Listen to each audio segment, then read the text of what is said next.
इस वीडियो के ज़रिए मैं आप लोगों को ट्विन्स प्रेगनेंसी के बारे में बताना चाहूँगा। ये वीडियो इन्फॉर्मेशनल वीडियो है। उम्मीद है कि आप लोगों को इस वीडियो से काफ़ी कुछ सीखने को मिलेगा। देखिए, ट्विन्स प्रेगनेंसी होती है और ट्विन्स प्रेगनेंसी मेनली 2 टाइप्स की होती है। एक होती है मोनोज़ाइगोटिक ट्विन्स प्रेगनेंसी, जिसे हम आइडेंटिकल ट्विन्स कहते हैं। इस मोनोज़ाइगोटिक ट्विन्स प्रेगनेंसी में जिसे हम आइडेंटिकल ट्विन्स कहते हैं, इसमें होता क्या है कि बाप का एक अंडा माँ के एक अंडे से फर्टिलाइज़ होता है और एक ज़ाइगोट बनाता है, सिंगल ज़ाइगोट। और यही सिंगल ज़ाइगोट स्प्लिट होकर, विभाजित होकर 2 अलग अलग एम्ब्रियो में वजूद में आ जाता है। ये दोनों बच्चे जो पैदा होंगे, मोनोज़ाइगोटिक बच्चे, जेनेटिकली आइडेंटिकल होंगे और इनकी जो क्रोमोज़ोम की संख्या होगी वो सेम होगी, है ना। सेक्स भी सेम होगा। मोनोज़ाइगोटिक प्रेगनेंसी में या तो दोनों लड़कियां होंगी या तो दोनों लड़के होंगे।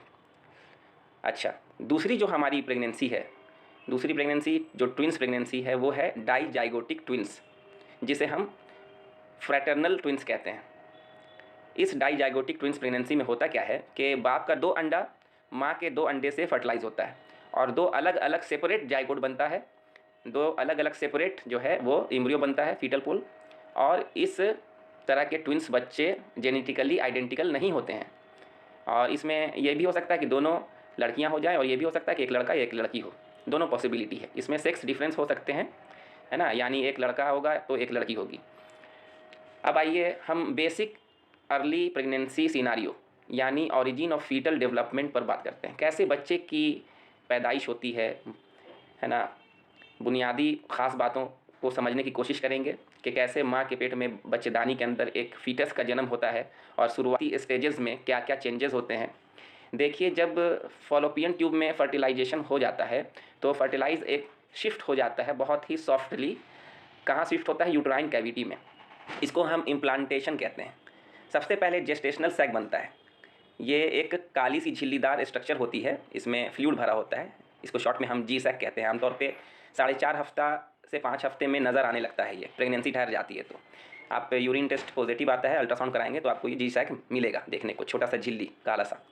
फिर हम देखते हैं कि यॉल्क सैक, आदि सैक के अंदर यॉल्क सैक छोटा सा, ये एक गुब्बारे की तरह एक होता है स्ट्रक्चर, छोटा सा, जिसे हम अम्बिलिकल वेसल भी कहते हैं। यॉल्क सैक एक बहुत ही छोटा सा गोल सा स्ट्रक्चर होता है। तो हमें अक्सर 5 हफ्ते से 10 हफ्ते में की प्रेगनेंसी में नज़र आता है। ये बहुत ही वाइटल ऑर्गन है ना। जिन सेल्स से जो यॉल्क सैक बना होता है उन सेल्स को हम हाइपोब्लास्ट सेल कहते हैं। Hypoblast sales. यॉल्क सैक का काम है फीटस को नरिश करना, ऑक्सीजन प्रोवाइड करना और embryonic blood cell production yolk sac का ही काम होता है।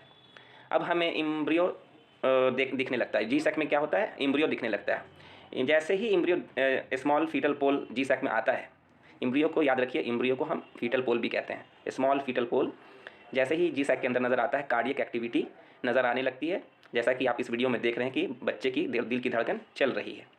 फीटल कार्डियक एक्टिविटी शुरू हो जाती है करीब करीब 6 से 7 हफ्ते में। फीटल पोल आ जाता है जी सैक के अंदर। तो जैसे ही फीटल पोल आता है, साथ में कार्डियक एक्टिविटी भी आ जाती है। आप देख सकते हैं कि दिल की धड़कन शुरू हो गई है ना। फीटल पोल बेसिकली जो है वो जो है एम्ब्रियोनिक जर्म लेयर सेल से बना होता है फीटल पोल। तो फिर हमें क्या है? फिर प्लेसेंटा देखने को मिलता है। प्लेसेंटा नज़र आने लगता है। प्लेसेंटा किस जगह बन रहा है हम देखते हैं कि कहाँ पे बन रहा है। अपल वॉल है, एंटीरियर है, पोस्टीरियर है, लोअर सेगमेंट है। फिर यॉल सैक की जगह ये जो प्लेसेंटा ले लेता है। जब एम्ब्रियो थोड़ा बड़ा होता है तो यही प्लेसेंटा जगह ले लेता है यॉल सैक। अब गैसियस एक्सचेंज जो है वो प्लेसेंटा करेगा। फीटल नरिशमेंट न्यूट्रिशन जो है वो प्लेसेंटा के थ्रू जाएगा। यॉल सैक का काम अब ख़त्म हो गया यहाँ पर। ठीक है, तो आप इस वीडियो में देख सकते हैं कि बच्चे की दिल की धड़कन चल रही है और जो है फीटल कार्डियक एक्टिविटी नज़र आ रही है। और ये जो वीडियो है ये ट्विन्स प्रेगनेंसी का वीडियो है। इसमें 2 अलग अलग जो है एम्ब्रियो नज़र आ रहे हैं, अलग अलग इनकी चैम्बर्स हैं, अलग अलग इनका जो है वो है रहने का कमरा है। और फीटल पोल को जो नरिशमेंट मिल रहा है वो यॉल सैक से मिल रहा है और उसके अंदर जो झिल्ली के अंदर पानी है उसमें ये डूबे रहते हैं, है ना। और जिससे वो झटका ना पड़े, है ना। ये प्रोटेक्ट करते हैं बाहरी इंजरी से, है ना, कोई तरह की झटका ना पड़े बच्चे को। तो ये बहुत ही वाइटल फिनोमिना है। आप देख सकते हैं कि कुदरती तौर पे कैसे बच्चे का जन्म होता है, कैसे बच्चे एम्ब्रियोजेनेसिस होती है। है ना, क्या क्या मरहले आते हैं एक बच्चा 9 महीने की प्रेगनेंसी में, क्या क्या डिफरेंट स्टेजेस आते हैं, डिफरेंट टाइप के चेंजेस होते हैं जेस्टेशन में, है ना। तो ये 2 सैक आप देख सकते हैं, इसमें बीच में सेप्टम है, 2 अलग अलग कमरे हैं और 2 फीटल पोल है, दोनों के साथ यॉल सैक है। यॉल सैक ब्लड सप्लाई कर रहा है और बच्चे को ज़िंदा रखने की जिम्मेदारी यॉल सैक पर है अभी।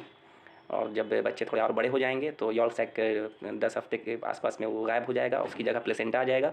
प्लेसेंटा की फिर जिम्मेदारी हो जाती है, वो है ना, उसको सुपुर्द कर दिया जाता है कि भाई तुम पकड़ो, अपनी जिम्मेदारी ले लो, हम चले।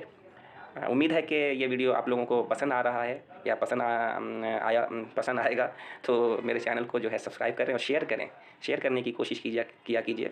और कमेंट जो भी आपके सवालात हैं हमसे पूछ सकते हैं, मैं फ़ौरन जवाब देता हूँ। कोई भी हमसे पूछ सकता है किसी भी मैटर में, मैं डायग्नोसिस पे ज़्यादा वीडियो बनाता हूँ।